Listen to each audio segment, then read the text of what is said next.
नमस्कार दोस्तों, आप सभी का स्वागत है आपके अपने ही चैनल सुविचार विद रीना में। आज सुनिए चौथ माता की कहानी। प्राचीन कथा के अनुसार एक बार एक सेठ सेठानी थे। उनके एक बेटा और बहू भी थे। बहू सबको भोजन कराकर फिर स्वयं भोजन करा करती थी। उनकी एक पड़ोसन ऐसी भी थी जो रोज बहू से पूछती कि बहू आज क्या बनाया खाया है। बहू कहती ठंडो बासी एक दिन। उसके पति ने ऐसा सुनकर विचार किया, आज तो पकवान बनाए जाएं, फिर देखें मेरी पत्नी क्या कहती है। उसने तरह तरह के पकवान बनवाए और घर के सभी लोगों ने एक साथ बैठकर भोजन किया। आज भी पड़ोसन ने पूछा तो बहू ने वही कहा, ठंडो बासी। सेठ के लड़के ने सोचा, हो ना हो कोई बात जरूर है जिस कारण मेरी पत्नी ऐसा कहती है।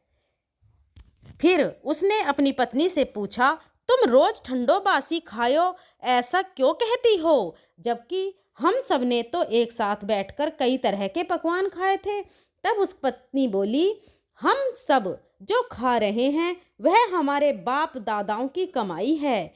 जिस दिन आप कमा कर लाओगे उस दिन मैं समझूंगी कि हम ताज़ा भोजन कर रहे हैं। सेठ के लड़के ने इस बात पर खूब विचार किया।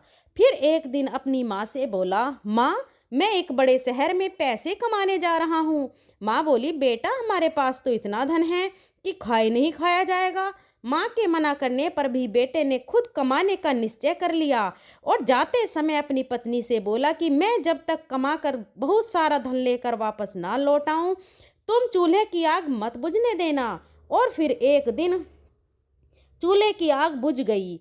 तब वह मनी मन घबरा कर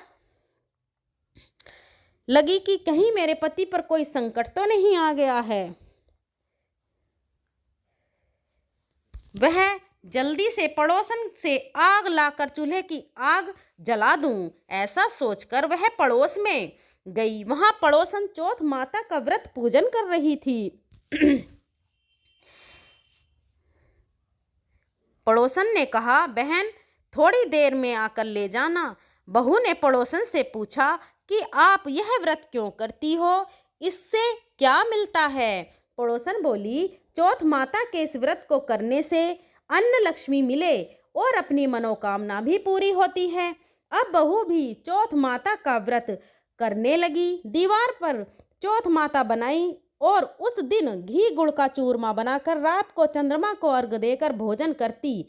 ऐसा करते समय उसे बहुत दिन बीत गए। उधर चौथ माता ने बहू के पति को सपने में दर्शन दिए कि साहूकार के बेटे तू जाग रहा है कि सो रहा है, तेरी पत्नी तुझे बहुत याद कर रही है, जा घर जा और उसकी चिंता मिटा दे। तू दुकान खोलकर कंकु केसर का पंगलिया बनाकर बैठ जाना, आज तेरा सारा हिसाब किताब चुकता हो जाएगा। अब तो चौथ माता ने जैसा कहा था वैसा ही हुआ। उसने घर जाने की तैयारी की और गाड़ी भरकर धन दौलत लेकर चल पड़ा। रास्ते में एक बड़ा सा काला नाग फन फैलाए बैठ गया और बोला, आज तो मैं तुझे डस लूंगा, छोड़ूंगा नहीं, तेरी उम्र पूरी हो गई है। सेठ का लड़का बोला, आज चौथ माता ने मुझे सपना दिया, या तो मैं अपनी पत्नी से मिलने घर जा रहा हूँ, वहाँ मेरी पत्नी मेरा इंतजार कर रही होगी, बहुत चिंता कर रही होगी, मैं उससे मिलकर जरूर वापस आ जाऊंगा, तब तू मुझे डस लेना। नाग बोला, तुम अगर शपथ लेकर जाओ तो मैं तुम्हें जाने दूंगा, अगर तुम लौट कर नहीं आए तो मैं तुम्हारे घर पर आकर तुम्हें डस लूंगा। इस प्रकार साहूकार का वह बेटा सांप को वचन देकर अपने घर पहुंच गया। वहां सभी से हंसी खुशी से मिला और भोजन करके फिर एक कोने में उदास होकर बैठ गया। उसकी पत्नी ने उदासी का कारण पूछा तो पति ने काले नाग वाली बात बताते हुए कहा, अगर मैं उसके पास नहीं जाऊंगा तो वह घर आकर ही मुझे डस लेगा। पत्नी बहुत चतुर थी, बोली, आप घबराओ नहीं, लेट जाओ, मैं एक उपाय करती हूँ।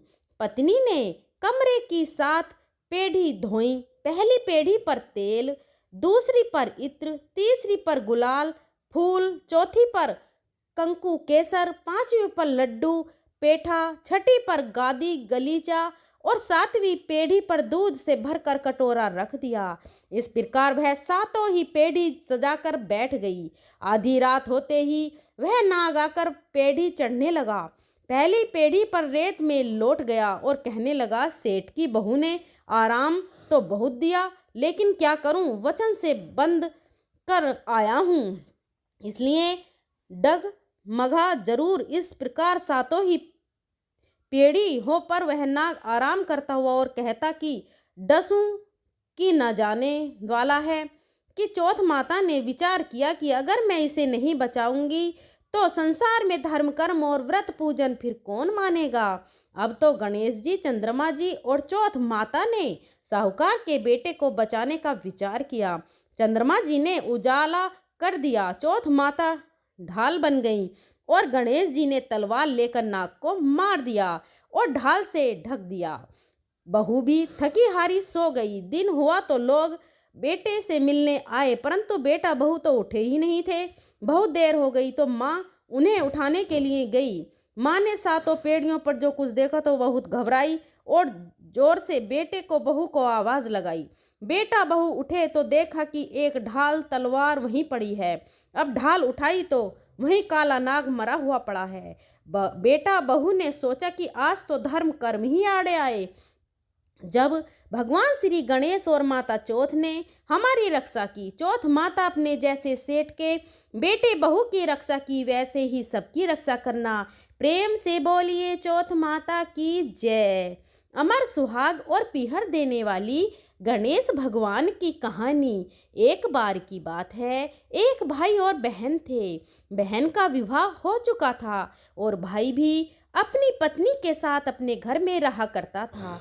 बहन का नियम था कि वह अपने भाई का चेहरा देखकर ही भोजन किया करती, इसलिए हर रोज वह सुबह उठती और अपनी ससुराल में घर का सारा काम जल्दी जल्दी करके अपने भाई का मुंह देखने के लिए उसके घर जाया करती। एक दिन रास्ते में एक पीपल के नीचे गणेश भगवान की मूर्ति रखी हुई थी। उसने भगवान के सामने हाथ जोड़कर कहा कि हे गणपति, मेरे जैसा अमर सुहाग और मेरे जैसा अमर पीहर सबको दीजिए। ऐसा कहकर वह आगे बढ़ जाती। जंगल की झाड़ियों की कांटे उसके पैरों में चुभा करते। एक दिन वह अपने भाई के घर पहुंची तो उदास होकर भाई का मुंह देखकर बैठ गई। भाई ने पूछा, तुम्हारे पैरों में क्या हो गया है? यह सुनकर उसने भाभी को जवाब दिया कि भाभी, रास्ते में जंगल की झाड़ियों के गिरे हुए कांटे मेरे पाँव में चुभ गए हैं। सुनकर लड़की की भाभी ने अपने पति से कहा कि सुनिए, अपनी बहन, आपकी बहन जब आती है तो रास्ते में झाड़ियों के गिरे हुए कांटे उनके पैरों में चुभ जाते हैं, आप रास्ते को साफ करवा दो। भाई ने तब कुल्हाड़ी लेकर सारी झाड़ियों को काटकर रास्ता साफ कर दिया। सारे कांटे भी हटा दिए। सफाई के कारण भगवान गणेश जी की मूर्ति का वह स्थान भी वहां से हट गया। अब तो यह देखकर भगवान गुस्सा हो गए और उसके भाई के प्राण हर लिए। लोग अंतिम संस्कार के लिए जब भाई को लेकर जा रहे थे तो उसकी बहन भाभी ने रोते हुए लोगों से कहने लगी, थोड़ी देर रुक जाओ, उनकी बहन आने वाली है, वह अपने भाई का मुंह देखे बिना नहीं रह सकती, उसका यह रोज का नियम है।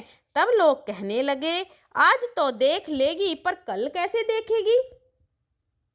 अब उधर रोज की तरह बहन अपने भाई का मुंह देखने के लिए जंगल में निकली। आज उसने देखा कि जंगल में तो सारा रास्ता साफ किया हुआ है। जब वह थोड़ा और आगे बढ़ी तो उसने देखा कि सिद्धि विनायक को भी वहां से हटा दिया गया है। तब उसने भाई के घर जाने से पहले गणेश जी को एक अच्छे स्थान पर रख दिया और हाथ जोड़कर बोली, हे भगवान, मेरे जैसा अमर सुहाग और मेरे जैसा अमर पीहर सबको देना। ऐसा बोलकर वह हर दिन की तरह आगे निकल गई। भगवान तब सोचने लगे कि अगर इसकी नहीं सुनी तो फिर हमें कौन मानेगा, हमें कौन पूछेगा। तब सिद्धि विनायक ने उन्हें आवाज़ दी, बेटी, इस खेचड़ी की 7 पत्तियां लेकर जा और उसे कच्चे दूध में घोलकर भाई के ऊपर छींटा मार देना, वह उठकर बैठ जाएगा। यह सुनकर जब बहन पीछे मुड़ी तो वहाँ तो कोई नहीं था। फिर वह सोचने लगी, ठीक है, जैसा सुन लिया वैसा ही कर लेती हूँ। फिर वह 7 खिचड़ी की पत्तियाँ लेकर अपने भाई के घर पहुँची। वहाँ उसने देखा कि कई लोग बैठे हुए हैं, भाभी बैठी रो रही है और सामने ही भाई का शव रखा है। तब उसने पत्तियों को बताए हुए नियम के अनुसार भाई के ऊपर इस्तेमाल किया। भाई तुरंत उठकर बैठ गया। फिर भाई बहन से बोला कि मुझे बहुत ही गहरी नींद आ गई थी। तब बहन बोली कि ऐसी नींद तो किसी दुश्मन को भी ना आए, और उसने अपनी सारी बात अपने भाई को बता दी। मान्यताओं के अनुसार यह है गणेश भगवान की कहानी, जिसे सुनने पर भगवान गणेश की कृपा प्राप्त होती है। एक बार गणेश भगवान एक छोटे से बालक का रूप धरकर चिमटी में चावल और चमचे में दूध लेकर धरती लोक पर आए, और वहां आने पर वह गांव में गए, जहां पर हर किसी से कह रहे थे कि कोई मेरी खीर बना दो, कोई मेरी खीर बना दो। एक बूढ़ी माई बैठी हुई थी, उन्होंने कहा, ला मैं बना दूं। अब वह छोटा सा बर्तन चूल्हे पर चढ़ाने लगी। तब गणेश जी ने कहा, दादी माँ, छोटी सी भगवानी मत चढ़ाओ, अपने घर में, आपके घर में जो सबसे बड़ा बर्तन हो वही चढ़ा दो। बूढ़ी माई ने बालक का मन रखने के लिए वही किया। वह घर के भीतर गई और घर का सबसे बड़ा भगोना लाकर चूल्हे पर चढ़ा दिया। वह देखती रह गई कि उसमें जो थोड़े से चावल उस बड़े बर्तन में उन्होंने डाले थे वह तो पूरा का पूरा भर गया। अब गणेश जी ने कहा, दादी माँ, मैं नहा कर आता हूँ, तब तक खीर तैयार हो जाएगी। खीर तैयार हो गई तो बूढ़ी माई के पोते पोती खीर खाने के लिए रोने लगे। बूढ़ी माई जब भी कुछ बनाती तो बिना गणेश भगवान को भोग लगाए कुछ नहीं खाती, ना ही किसी और को खाने देती थी। तब उन्होंने मन ही मन कहा, गणेशी तेरे भोग लगे। ऐसा कहकर उन्होंने चूल्हे में थोड़ी सी खीर डाली और कटोरी भरकर खीर बच्चों को दे दी। बूढ़ी माई की पड़ोसन ऊपर से देख रही थी, तो बूढ़ी माई ने सोचा यह तो उस बालक से चुगली कर देगी, तो एक कटोरा भरकर उन्होंने उस पड़ोसन को भी पकड़ा दिया। बूढ़ी माई की बहू ने चुपके से एक कटोरा खीर खाया और कटोरी चक्की के नीचे छुपा दिया। अभी भी गणेश जी नहीं आए थे।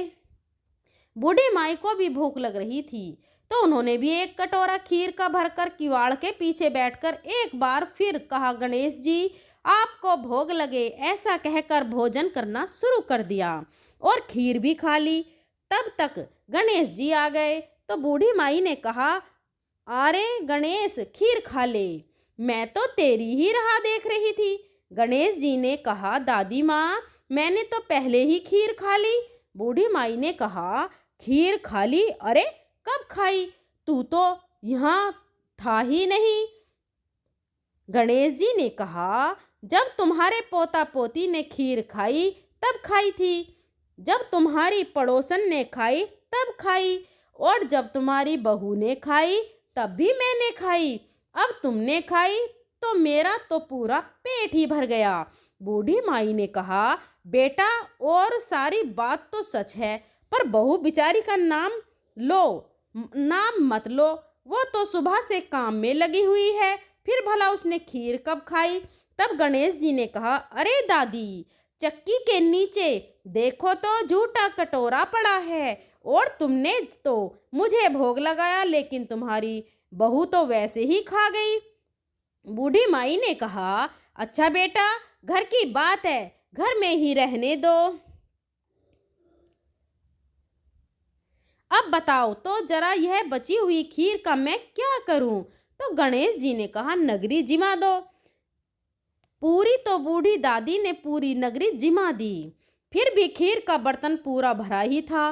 जब यह बात राजा को पता चली तो बूढ़ी दादी को बुलाया और पूछा, क्यों रे बुढ़िया, ऐसा बर्तन तेरे घर का अच्छा लगे या हमारे पर सोवे? तो बूढ़ी दादी ने कहा, राजा जी, आप ले लो। राजा ने खीर का बर्तन महल में मंगवा लिया और जैसे ही जब उसमें से खीर मांगी तो खीर की जगह पर कीड़े मकोड़े बिच्छू कंछल हो गए और उसमें से दुर्गंध आने लगी। यह देखकर राजा ने बुढ़िया से कहा, अरे बूढ़ी दादी, अपना यह बर्तन वापस ले जाओ, हमने तुम्हारा बर्तन तुम्हें वापस कर दिया।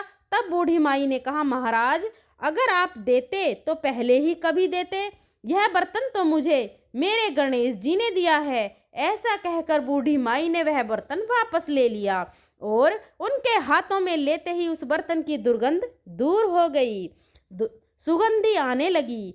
घर आकर बूढ़ी दादी ने गणेश जी से कहा, अब बताओ बची हुई खीर का क्या करें। तब गणेश जी ने कहा, करना क्या है, पूरी दादी झोपड़ी में कोने में गड्ढा खोदकर गाड़ दो, उसी जगह सुबह उठकर वापस खोद दोगी तो धन के 2 मटके मिलेंगे। ऐसा कहने के बाद गणेश भगवान वही अंतर ध्यान हो गए। जाते समय झोपड़ी के लात मारते हुए गए तो झोपड़ी की जगह पर महल हो गया। सुबह बहू ने फावड़ा लेकर पूरे घर को खोद दिया, जो कुछ भी नहीं मिला। तब बहू ने कहा, सासू जी, थारो गणेश जी तो झूठो है। सासू ने कहा, बहू, मारो गणेश झूठो नहीं है, ला मैं देखूं। ऐसा कहकर वह सुई लेकर खोदने लगी।